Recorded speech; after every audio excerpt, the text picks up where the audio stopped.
Good afternoon, ladies and gentlemen, and welcome to another episode of the Daily Friend Show. I am your host, Nicholas Lorimer, today joined by Mr. Hermann Pretorius. Let's get into our first news story today, and our only news story of today, and that is the second attempt at a Budget 2.0. And a lot of questions remain. So we had the Finance Minister, Godongwana, read a budget speech, and it proposed an entire budget. One of the most controversial things in this budget is a 0.5 percentage point increase to VAT to be implemented this year, and then a second 0.5 percentage point increase to VAT to be enacted next year if government can't make up the money in the meantime. This appears to have been the ANC, as far as the ANC got in watering down the VAT increase of 2 percentage points, which it originally proposed in its first attempt at a budget. The finance minister went on at length to describe that no, this wasn't taken lightly. They couldn't increase corporate tax rates because corporate tax rates in South Africa are already too high compared to our competitors. And there will also be the income tax brackets won't be adjusted in a way that is favorable to taxpayers as well, to try and raise a little bit more money. Basically, it also laid out a couple of other things, money for teachers, money for infrastructure, all that sort of stuff. But here's the problem. No one knows if this budget is going to pass. In fact, it looks increasingly likely that it won't. Now, just before the budget was read, DA leader John Steenhuisen said the DA would not support the budget when it came up for a vote. And it's not clear who's going to. There's some talk that maybe the EFF will, which is possible if the EFF gets the support, if the ANC gets the support of the EFF, and then a couple of the smaller parties like the PAC and Al Jamahad will be able to pass the budget. Maybe MK will vote for it, but with MK, who knows? They've so far said they will not support any VAT increase. And it kind of looks like the ANC may have just presented a budget that's doomed to go down in flames. We'll talk about that a little bit. So, Herman, my first question to you is, do you think the DA is making the right call here by sticking to its guns and saying that it will not support any VAT increase in the budget? It would have been politically impossible to do anything other than that. Partly because of the budget showdown a few weeks ago and how they sort of played that. It is this problem of politics is that you play the hard card once. If you then misplay the second card, either by going in hard again, you might just look obstructive. But if you compromised, you might look weak and erode any advantage that you might have gained politically from the first play. So what the DA also did over the last few weeks that made today almost inevitable in terms of that rise is that they just went for very clear messaging. No VAT increase. No VAT increase. That was the drive on which they've signed up members. That was the messaging that they've been really pushing. So if they had gone even to a 0.1% VAT increase, it would have broken that promise or that commitment that they've spent the last few weeks making. So the DA went into this with massive, I think, risk, but also credible clarity. One of the allegations against the DA the first time around was that they didn't say no to a VAT hike until it was too late. This time, that accusation can't even be made. Last time, there were some people who said that the Deputy Finance Minister should have stepped up. But the reality is that he did. From within National Treasury, from correspondence I've seen, it is clear that very early on, the DA's parliamentary and cabinet opposition to that original 2 percentage point VAT hike was made clear. But this time, not even the allegation can hold any water. It was very public the whole way through.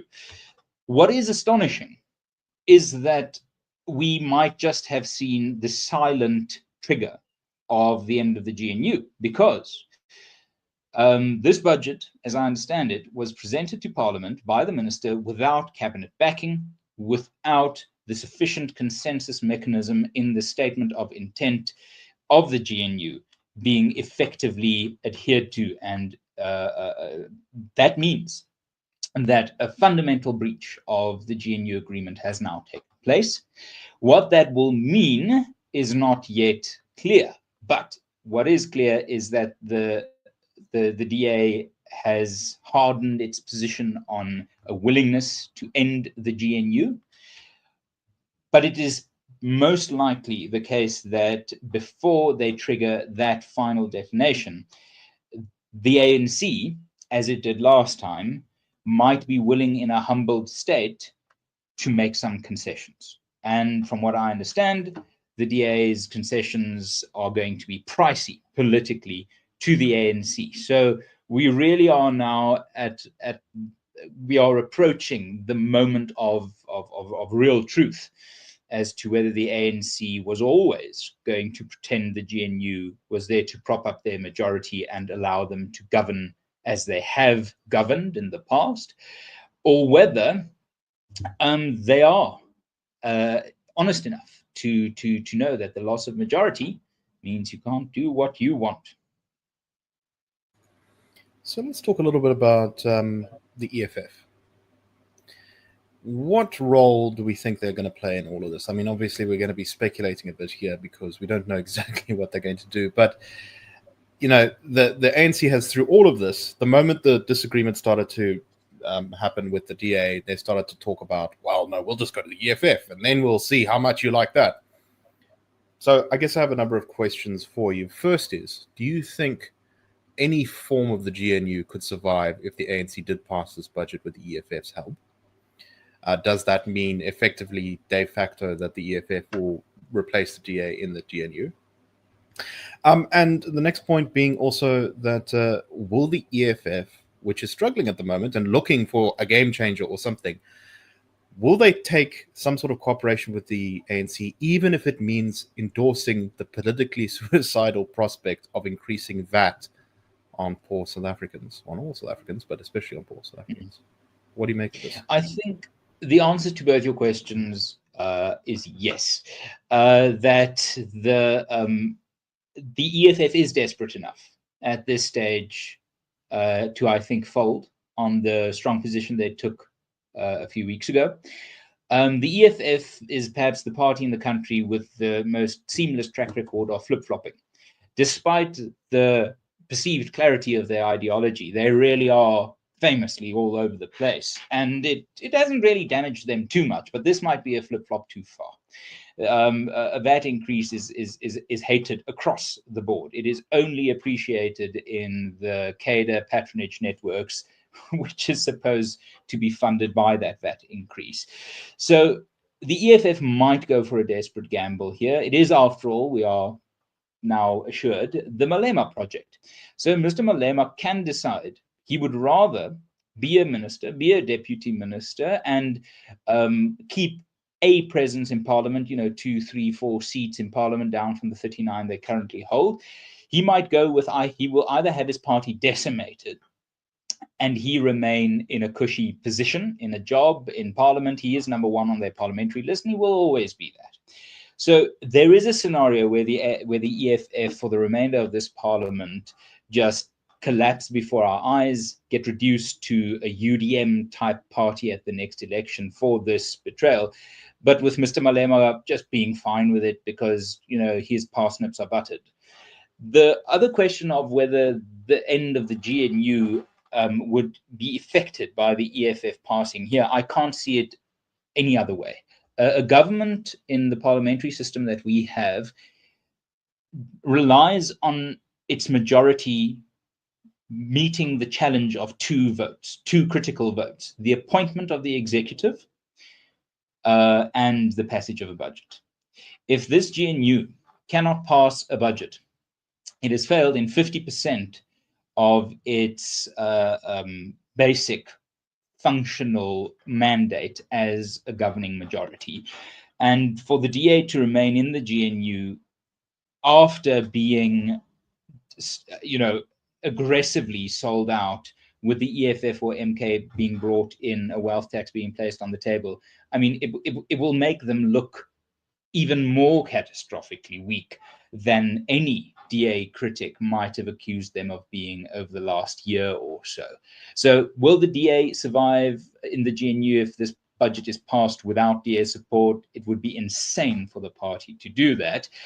And then, of course, the question is, what will Gayton McKenzie do? What will Corneille Mulder do? What will Velenkosini Hlabisa do? These three parties make up the sort of the wild doggish coalition part of the GNU, parties that you could realistically see in a post-ANC or a non-ANC coalition government similar to the multi-party charter. If the DA goes, Free and Front Plus will have to go. I think politically, Corneille Mulder not a fan of the GNU. Velenkosini Hlabisa and the IFP might decide to stay for the clout it gives them, for the stability of the ruling arrangement in KZN where they hold the premiership. And the PA is sort of like the EFF, one of those parties with a charismatic and slippery enough leader to get away with flip-flops, one of the flip-flops being, he got into government when he said he wouldn't. Interesting. So we are once again at another critical point. I wonder how markets and the business community are going to respond to all of this, because I suspect there's going to be quite a big freak out if suddenly this government collapses, and there'll be a lot of pressure put particularly on the DA, but also some of those other parties, as you say, to try and keep them in the GNU or make them compromise on the VAT issue. But I think what the business sector may not realize is that this VAT thing is politically poisonous, and the ANC has kind of put a giant, dead, rotting albatross around everyone's necks by introducing it into the public debate in the first place. When you have a majority, you can push this through, and then people will be unhappy, but things can sort of go on. But no one wants to be the vote who made it more expensive for every single South African to buy things they need. 100%. And this does smell like an act of utter desperation. An ANC that is now properly past the point of no return of any sort of internal reform. My hopes of ANC reform died many years ago. But for even the most optimistic reformist, this must now be clear that the ANC has politically, I think, screwed the pooch. There is very, very little left. If it can't even, on such a politically obvious decision as this, retain some maneuverability for political gain, I'm afraid the political blood is leaching from a carcass. And on that vivid image, we'll call it to a close. Thank you very much for watching. We hope you found this interesting, and we will see you tomorrow on The Daily Friend Show. That's a wrap. The Daily Friend Show and The Daily Friend are a project of the Institute of Race Relations, the IRR. The IRR is a think tank which was founded in 1929 to study race relations in South Africa and works to change government policy to improve race relations through non-racialism and to ensure the prosperity of all South Africans.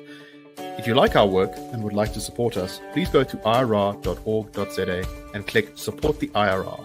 Or you can go to thedailyfriend.co.za and click the Fund Us button.